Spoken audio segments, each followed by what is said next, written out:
Is the number one issue among Ontarians was the economy.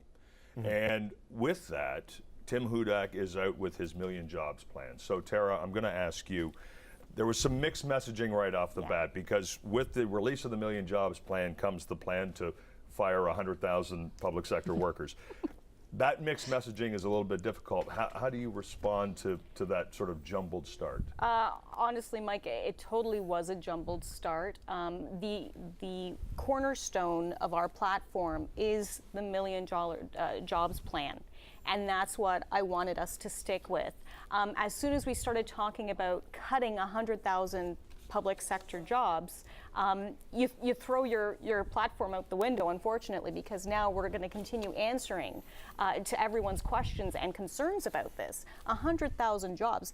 People, when we talk about $1 billion being wasted by Kathleen Wynne on the gas plants, people can't comprehend.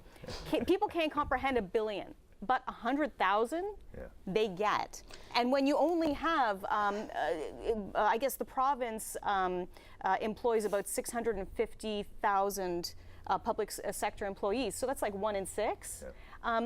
When you go door to door and you explain who will be either losing their job through just retirement or because we're going to have larger class sizes, if you go door to door, you could explain it properly. But people just hearing that will be scared, and I recognize that. But there's so many times over the last 2 weeks that we've seen not just the message that actually sounds a little arrogant, you know, talking about vital work, what's considered vital, you know, what is it?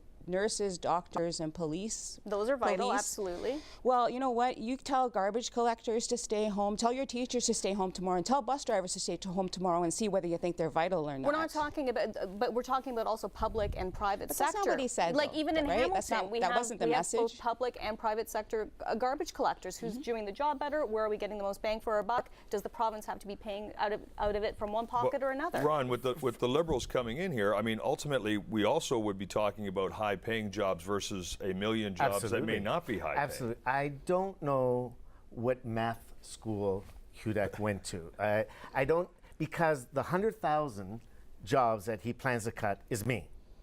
I'm a member of CUPE here in Hamilton, and I work in education. And it's extremely important to me to know where my future is going to be. You talk about class sizes, increasing class sizes. And he wants to cut educational assistance, right? Yes, yeah. Well, that's me. Yeah.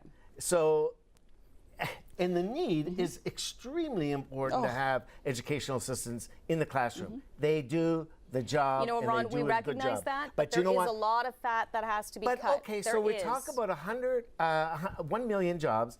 Cut 100,000, so that means, is he going to bring back 101,000 jobs? Does that include all the unemployed here in the province? Is that factored into? I just don't know the math. I think it's dangerous when you start cutting fat off of education. Like it's like we are very bad at investing in our children. We need to spend more money there. The number of taxes that we pay in our family, and I'm sure you pay as well. It is very difficult right now. We need to trim the fat. Is it going to be a happy plan? It's not going to be a happy plan. We are not doing this. It's a very archaic way of thinking. We enjoy doing it. We have to think differently about different ways. But you need someone to actually come out and say, listen, some people are going to lose their jobs because we cannot afford to pay for these things. I don't want to lose my job. Your other two leaders are just smiling and happily telling everyone it's going to be okay. We're just going to increase the deficit.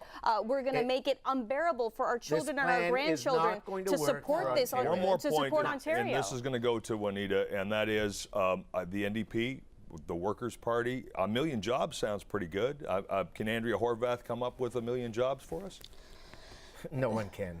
I think I'm not even going to touch the whole $1 million jobs idea. It just seems like it was just a hastily thought up a plan, something that wasn't given much thought. You have to read the policy. Sounds good. And I really think that the best thing that Tim Hudak can do is just go home, sit under a rock, and not say anything. If you take education money and you put it into 1 million jobs, it'll be 1 million jobs for dumb kids. So that's the way we're going to go with that. Let's move on to our next topic. Ron, we're going to start with you.